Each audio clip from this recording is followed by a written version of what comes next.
और विधानसभा चुनाव में करारी हार के बाद ममता बनर्जी की पार्टी आज फिर से एक्शन में दिखने वाली है। टीएमसी आज पश्चिम बंगाल में कई जगहों पर प्रोटेस्ट की तैयारी कर रही है। ये प्रदर्शन पश्चिम बंगाल में शुभेंदु सरकार को बुलडोजर एक्शन के खिलाफ है। टीएमसी आज कई जगहों पर प्रदर्शन के साथ साथ चक्का जाम की तैयारी भी कर रही है। यह प्रदर्शन बालीगंज और सियालदह समेत 3 जगहों पर है।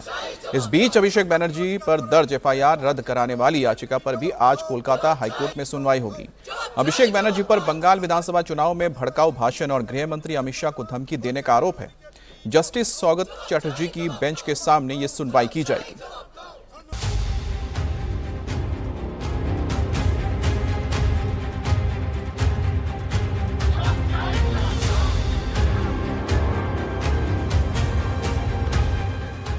ममता बनर्जी की पार्टी तृणमूल कांग्रेस की मुश्किलें हर तरफ से बढ़ती जा रही हैं। अभिषेक बनर्जी अपनी प्रॉपर्टी को लेकर मिल रहे नोटिस से इतने बौखलाए कि विधायकों को प्रोटेस्ट के काम पर लगा दिया। वहीं बर्धमान से टीएमसी नेता अनीसुर रहमान को तोलाबाजी और मारपीट के मामले में गिरफ्तार कर लिया गया है। टीएमसी सांसद माला रॉय को भी कोर्ट में सरेंडर करना पड़ा है। उन पर चुनाव के बाद टॉलीगंज इलाके में माहौल खराब करने का आरोप है। कोर्ट ने माला रॉय और उनके बेटे को 1000 के बॉन्ड पर जमानत दी। इन कानूनी कार्रवाइयों के खिलाफ टीएमसी के निशाने पर शुभेंदु तो है ही, आज पार्टी ने सड़कों पर उतरने की भी तैयारी कर रखी है। टीएमसी विधायक एक दिन पहले ही धरना प्रदर्शन शुरू कर चुके हैं और अब आज टीएमसी बालीगंज और सियालदह समेत कई जगहों पर प्रदर्शन कर सकती है। टीएमसी का ये प्रोटेस्ट बंगाल में जगह जगह बुलडोजर एक्शन के खिलाफ होगा। टीएमसी प्रोटेस्ट करके इसीलिए दबाव बनाना चाहती है क्योंकि अभिषेक बनर्जी को कोलकाता नगर निगम के नोटिस की मियाद खत्म होने पर 26 मई को अभिषेक के कालीघाट मार्ग वाले मकान पर पीला पंजा चल सकता है। अभिषेक बनर्जी का शांति निकेतन 188A वाला बंगला, जो कभी बंगाल की सियासत का पावर सेंटर हुआ करता था, अब ये घर कोलकाता म्युनिसिपल के निशाने पर है। आरोप है कि अभिषेक बनर्जी ने बिना परमिशन के अपने घर में अवैध निर्माण कराया है। कोलकाता नगर निगम के नोटिस के मुताबिक अभिषेक बनर्जी के घर शांति निकेतन में स्वीकृत बिल्डिंग प्लान के अलावा भी निर्माण कराया गया है। घर में बिना इजाजत लिफ्ट और मूविंग स्टेयर्स लगाए गए हैं।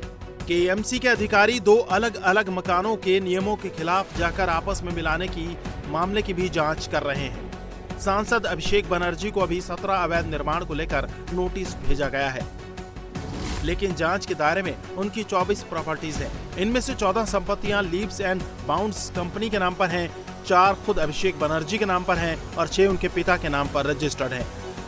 पश्चिम बंगाल में टीएमसी महासचिव अभिषेक बनर्जी से जुड़ी 43 संपत्तियों की एक लिस्ट भी सर्कुलेट हो रही है। दावा किया जा रहा है कि इनमें कई संपत्तियां अभिषेक बनर्जी के परिवार के सदस्यों और करीबी दोस्तों के नाम पर है। इस लिस्ट में ममता बनर्जी, अमृता बनर्जी, सबिता बनर्जी, मीनाती बनर्जी और बाणानी बनर्जी के नाम शामिल हैं, जिनके पास इन प्रॉपर्टीज में अभिषेक बनर्जी के साथ संयुक्त रूप से मालिकाना हक है। इसके अलावा अर्पिता बनर्जी, सुदेशना बनर्जी, आकाश बनर्जी, सोमनाथ बनर्जी और प्रियंका दास जैसे कई दूसरे नाम भी अलग अलग संपत्तियों के मालिकों या पर्सनल टैक्स लायबिलिटी के तौर पर शामिल हैं।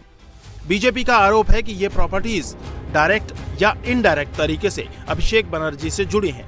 डॉक्यूमेंट के मुताबिक कोलकाता के अलग अलग स्ट्रीट्स और वार्डों में दर्ज ये संपत्तियां अलग अलग लोगों के साथ जॉइंट ओनरशिप में हैं। टीएमसी इस सर्कुलेट हो रही प्रॉपर्टी लिस्ट को बीजेपी का प्रोपेगेंडा बता रही है। आप लोग अभिषेक बहुत ना, एक ही नाम में बहुत आदमी हो सकता है, ये आप इन्वेस्टिगेशन करके इसको निकालिए। अभिषेक की मुसीबतें और बढ़ने वाली हैं। आज कोलकाता हाईकोर्ट में अभिषेक बनर्जी पर दर्ज एफआईआर रद्द कराने वाली याचिका पर सुनवाई होगी। अभिषेक बनर्जी पर बंगाल विधानसभा चुनाव में भड़काऊ भाषण और गृह मंत्री अमित शाह को धमकी देने का आरोप है।